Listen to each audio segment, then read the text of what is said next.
This podcast is brought to you by Crisp. It is a software that auto-magically mute background noise in any communication app. No more embarrassing dog barks, traffic noises, crying babies, and family chatters when you're doing your calls from home or the nearby cafe. With Crisp, those noises will be muted and your caller will not be able to hear any of them. Not only is it able to remove background noises, it can also even remove the ones coming from your caller. So all you get is high quality audio without the distractions. Crisp supports any devices and over 800 apps such as Zoom, Teams, and WebEx. Try out the world's best AI-powered noise cancelling technology for free. Simply go to adriantan.com.sg/crisp to get started.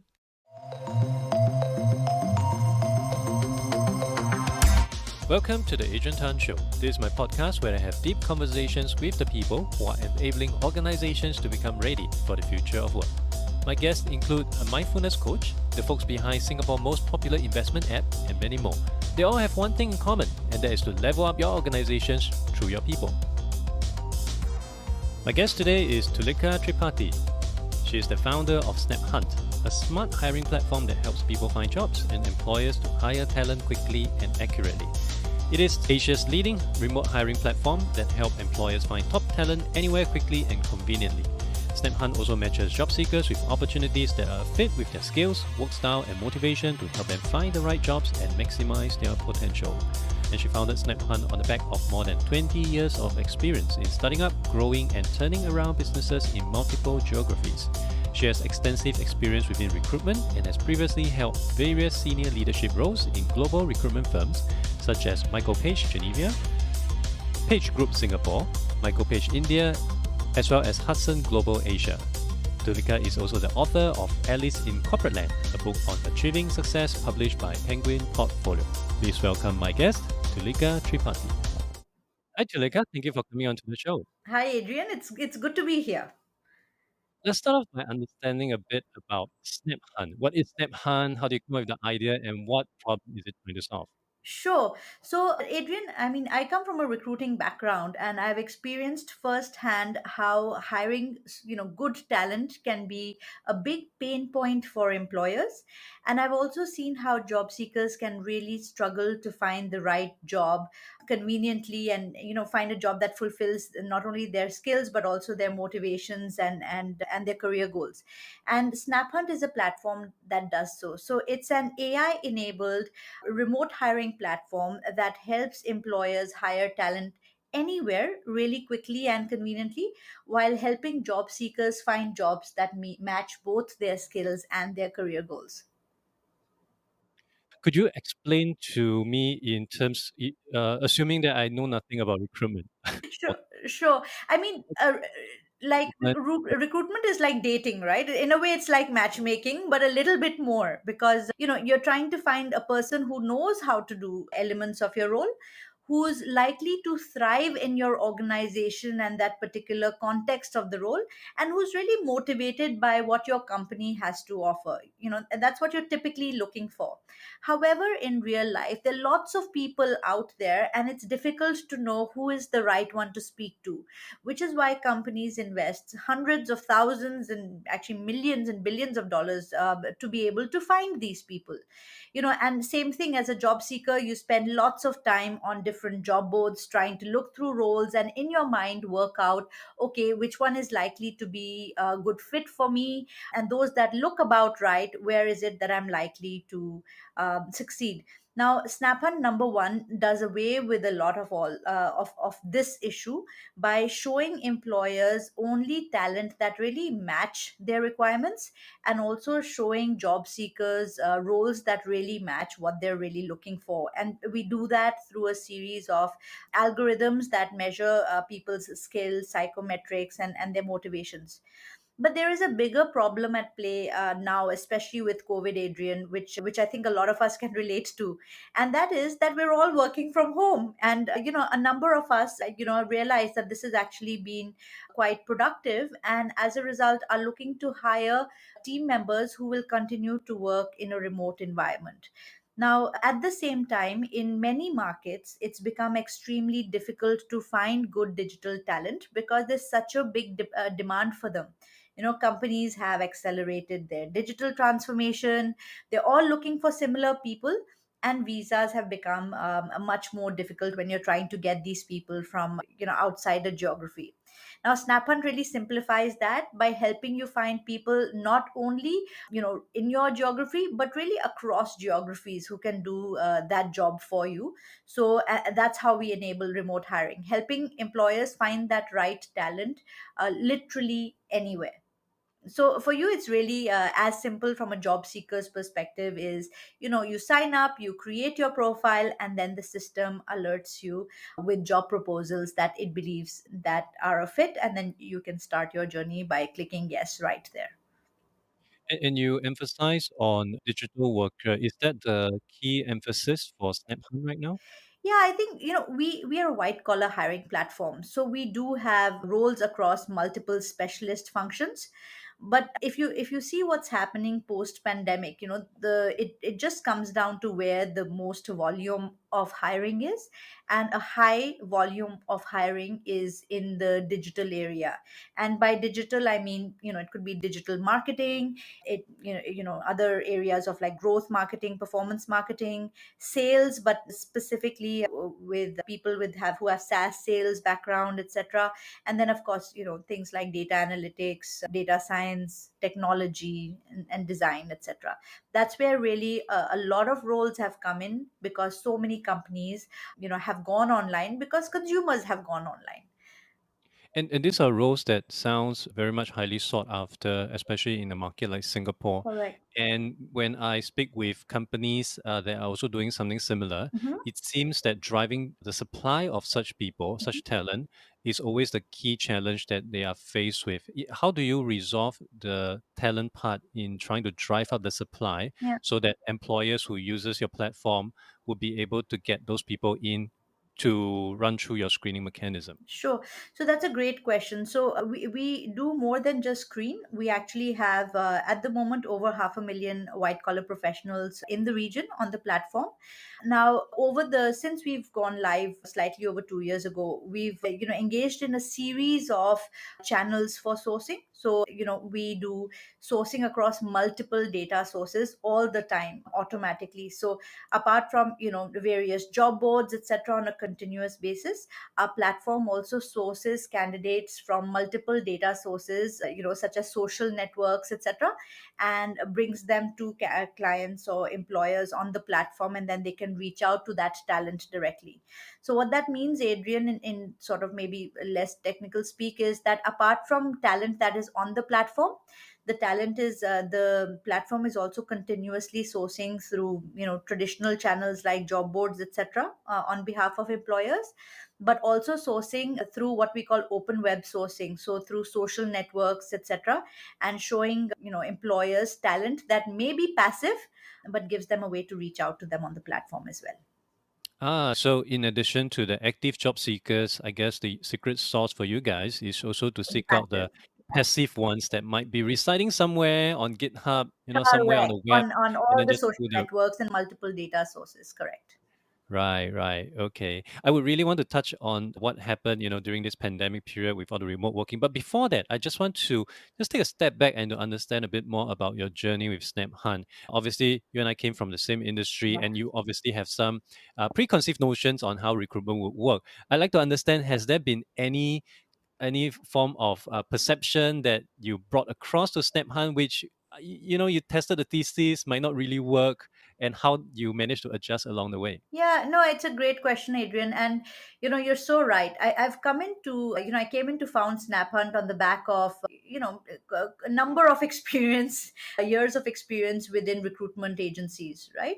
Now, that brought a unique perspective, which is, having seen employers really look for targeted shortlists of candidates. And I think that specific need, or that specific understanding of employers and how they think, hasn't really changed. I think employers still, when they're looking for any tool, what they're thinking is, how can I get access to the a targeted shortlist of people I can relate to as quickly as possible? So that basic premise hasn't changed. I think what's evolved a lot in the last 2.5 years since we went live with beta is an understanding of how that's translated into a product or a platform, and also an understanding of an employer's or a recruiter's thinking when it comes to the tools they use for hiring. So there's been a lot of evolution there. And for example, I've learned a lot around how when it comes to recruiters, it's more of a service. So employers are happy to try a recruitment agency, they trust in the person and so on. But when it comes to a product, they may have their 4 or 5 products that are maybe your traditional sourcing channels that they're very used to doing. So that shift from what you're used to doing to something new can be something which is a tough hurdle to get by when it comes to recruiters. I see. And on to what is happening right now, the Mhm. pandemic obviously has driven a rise of remote work in Asia as well as in Singapore. Yeah. How has that affected the way you operate and the way your solution is being used by your customer? Is the presence of remote work somehow different from how they are sourcing or screening, a year ago compared to what they're doing right now? Absolutely. So that's where I think, as tough as the pandemic has been, and for hiring, it's been extraordinarily tough, especially in Q2 last year, right, and Q3 last year. Things have been improving since Q4. It also brought a massive opportunity, and we now look at it, and it's been in some way, almost a fantastic opportunity because of this rise of remote work. Now, interestingly, while employers would use their traditional ways when it comes to hiring roles, I'm talking about cross border remote, not only just your work from home roles. What's happened is, as they've continued to work remote, maybe the first 3 months they said, okay, we are all going to go back to office. Next 3 months it's like, oh, maybe we'll have a hybrid model. But what we've seen happening now on the platform as well is we're starting to see a lot more employers who are saying, you know what, we could build out our workforce with a distributed remote workforce, and this could be really interesting for better access to high quality talent at a cheaper cost, and improved profitability in a year which is still looking very complicated. Now, when it comes to that solution, which is where you say, okay, I'm finding it difficult to find engineers in Singapore, what else should I do? There, the number of tools that recruiters are used to using become a little bit more complicated, because most job boards, etc., tend to be country focused. But when you're suddenly saying, look, I'm open to good React engineers anywhere, or I'd love to have a team of engineers in Vietnam, when it comes to such cross border hiring, employers are much more open to exploring new tools. And that's where we've seen some really great opportunity and traction. Given that you're a subject matter expert as well as an employer yourself, if you have to choose between a remote worker and someone who is based locally, which one would be your first choice and why would that be the case? Yeah, it's again a fantastic question, Adrian. I would just choose the better person, better fit for what we need. And 1 year ago, I would not have given you this answer, because when I built my tech team, I built my tech team in Singapore, saying I want them, close, so that we can build a culture together, and it's so much easier. But in the last 1 year, my team has been remote, and we've started now building out, small, tech team and data science team remotely. And we're not talking about contractors here, we're talking about remote full-time professionals. And we realize that the relationships or the commitment is as deep. It really just comes down to your investment. It does mean being more outcome focused rather than task focused. But there's some extraordinary people out there, and it's given, as an employer, it's given my startup much more agility, and much more bang for my buck, which, as you can understand, as a startup, becomes very important. For employers that are new to hiring remote workers and might be tempted to try, I'm very certain they may face some challenges in trying to find and employ the right one. Mhm. What would be some of your tips and advice for first time employers that might be keen to consider looking out for a remote worker? Yeah, we have a number of cases like this on the platform, and we now offer some consulting services along with the platform to basically project manage your first remote hires alongside the platform, because I think a lot of employers for whom this is new, the whole idea can be a little bit daunting. The first thing I would say is, be really clear about why you want remote talent, and get behind it. It's one of those things that when you are hiring remote talent, of course there's some benefits, but you also have to get behind it in terms of, number one, understanding that as a business you have to become more result focused rather than task focused. So the way you manage people, etc., changes. You manage them based on specific outcomes. Number two, understand what that means in terms of the sort of competencies that you'd be looking for. So, understand exactly what sort of roles you are happy to go remote in. Understand what sort of competency outcomes you need from those roles, what sort of people can do those roles. So, make sure that you are testing those people out for, being independent problem solvers, good collaborators, because that will become your big challenges when you're working remotely. And then, put in place the right tools and infrastructure so to be able to collaborate remotely. So your own processes and tools need to enable you to work, for example, asynchronously with people. When you're working with remote teams, you're not talking to them necessarily in the same time zone, or you may start earlier in the day compared to others. So make sure you have the right collaboration tools to be able to get work done as a team. Those would be some things I would say. And on the other side of the spectrum, obviously, you have job seekers or remote workers, or workers who may be keen to consider working remotely. Personally, I'm working remotely right now, and a fair bit of challenges. Sometimes working remotely can be as effective as the spotty Wi-Fi that I have at home. So Are there any tips and advice you may like to give to job seekers or workers who may be keen to consider the remote or decentralized mode of working? sure. First thing is, I think start with some soul searching on whether that's ready for you. We have moved to a completely distributed team at Snaphunt, where we have people based in different places, and we were interviewing someone for our own team recently, and I think that person hadn't really done the soul searching required for understanding what it means to work in a remote team. So, for example, how important is it for you to have a buzz of your colleagues around you?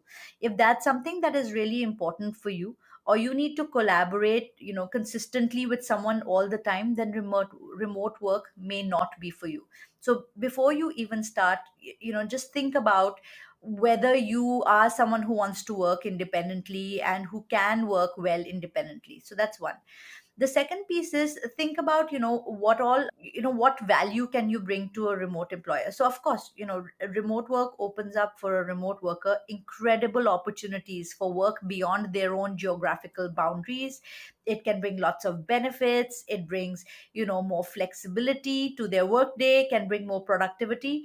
But once you've done your soul searching and you've said, okay, I want to benefit from it, same thing, think of your infrastructure. Do you have the right Wi-Fi? You don't have to work from home when you are a remote worker.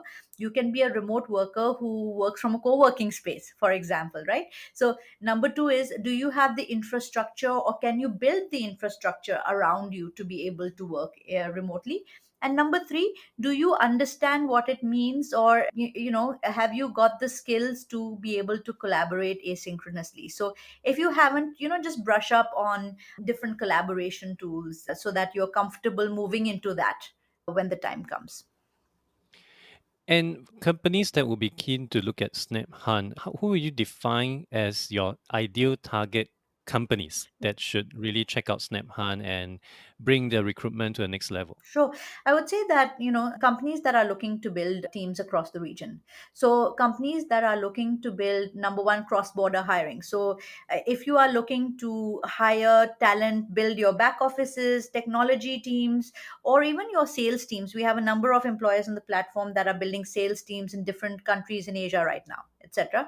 Then we want to be talking to you. We're also looking at employers in, in other developed countries like the US and Australia, who are looking to really capitalize on remote work and hire talent in Asia to meet a very short supply of digital talent in their countries. So we know Asia. We have a team of experts that, not only just, onboards clients and supports them, but also advises them on which markets they could look at, and the things they need to know when hiring remote talent in these countries to make that journey easier. And we also have partnerships with, payroll platforms, etc., that can help you employ that talent, because it's not just about hiring that person. Then it's about, how do I actually make this person a full-time employee, how do I pay them, etc. And we've created partnerships to be able to do that. And how do you charge on your platform? Is it on a subscription basis or is it on a placement basis? Yes, it's on a subscription basis. And what has been the some of the biggest success that you have seen, and how has that affected, the way you look at your business right now? Some of the key moments or pivotal moments that really hit you that I'm on the right track. Think a few things. A happy customer is always a good thing, right? It makes you. It's funny you asked the question on successes, because as a founder, I'm sure you have heard this before. We spend more time on the gaps and the failures than we do on the successes, because we're always trying to see how we can do better. But in terms of successes, I mean, we've had, for example, startups that have gotten a round of funding, don't have any in-house recruiter, have 10, 15 roles to close, and who've been able to close some really complex roles in markets like Indonesia, etc., on the platform in 10 days. I mean, when things like that happens, we recently had a customer who said, hey, we hired our CFO on Snaphunt. When we hear things like that, of course, we don't charge on a success basis, but it means that what we are doing is working. We are saving employers lots of time and effort, and we're giving them access to talent that can help their business outcomes. That makes us feel really good. Would that also mean organizations like recruitment agencies may find a good use case of SnapHunt as well? We haven't actively pursued recruitment agencies. I think there is recruitment agencies could leverage Snaphunt to provide outcomes to their clients. That's absolutely possible, but it's really not been a segment we've gone after for the moment. What do you think will be the biggest challenge or disruption in recruitment over this year? Think recruitment has had a tough year in 2020, and 2021, I think it's going to be a very exciting year, because I believe 2021 is going to be the year of remote work. Last year we got into it by mistake. Coming out of last year, there were big headlines of some companies that said they're going to be remote forever, but now I'm seeing that seep into mainstream. I'm speaking to so many founders, so many, MDs, or who are very happy to look at how they can build remote teams for a number of their functions. So I think that's going to be challenging for most traditional players, because they usually tend to specialize in, specific markets. So how to provide, if this trend continues, how do you sort of provide a virtual hiring solution which is cross border, is going to be a challenge. Also, typically, if you think about, the recruitment industry, it's a very face to face, people driven industry. 2021, it seems like, the restrictions on social distancing and all of that is going to continue. So I think continuing to be able to build those relationships virtually, or accessing tools that allow you to create that engagement, and is going to be a challenge. And that's where also I believe, employers are going to be looking for much more data driven hiring and decision making, due to that lack of necessarily as much in person experience. What's next on the roadmap for the business? Sure. I mean, we actually grew at a pretty fast pace last year, Adrian. So we grew 5x last year, despite, or maybe despite, and also because I think more employers moved to virtual hiring solutions over 2020 as compared to traditional solutions. This year, it's really about accelerated growth. We want to, help employers find this talent anywhere. So what employers can expect is a fast growing base of talent that they can tap into. Job seekers can expect more opportunities, and we're working day and night to continue to work on a platform that helps employers and job seekers discover value faster. So we're doing a lot of things on the platform in terms of new algorithms that can give people real time insights into things like salaries they should be paying. We're doing much more in terms of helping employers and job seekers engaging directly on the platform very very quickly, so that employers not only access that talent within minutes but can start speaking to that talent and engaging with them, and taking them into in interview literally within minutes of opening the role. And does that also mean that you'll be looking to hire more people to add to your team? Yeah, so we'd be multiple roles. So we'd be looking to hire more data scientists. So definitely flesh out our data science team. At the end, what we do is we are at its base a data driven company. So data engineers, we'd be looking to build out our software engineering team as well, sales, marketing. So literally across the board. Awesome. Is there anything that you'd like to share which I may not have asked? Yeah, I think this is such an exciting time, Adrian, and at the same time, no matter what subject matter expertise I have in recruitment, remote work is new for all of us, and it's changing everything. The other day we were having a discussion on how it's changing things like even how a job description is written. You don't write tasks, you write outcomes. So it literally changes how you find, how you assess, how you engage, how you hire, how you onboard, how you manage people. And that's super exciting and super scary for job seekers and employers. And we want to be right there at the forefront of helping employers and employees manage both the challenges and the benefits that come from it. But we'll all discover it together, I guess. Yeah, for sure. And lastly, for people who is interested to find out more about Snaphunt, where can they go to? They can come to snaphunt.com. Awesome. Thank you so much. And all this will be in the show notes so that folks could check it out easily. And Tulika, thank you so much for making time today. I had a great time speaking with you, and I wish you continued success in your journey with Snaphunt. Thank you so much, Adrian. It was my pleasure to be here. Thank you for listening to the podcast. You can refer to the show notes for links to more information about our guests and their businesses. If you enjoyed this podcast, it would be helpful to give a review on iTunes or follow me on Spotify. If you're using Overcast, please hit the star button under the episode. That will help get this episode and podcast out to more people who may find it useful. I'll see you in the next episode of The Adrian Tan Show.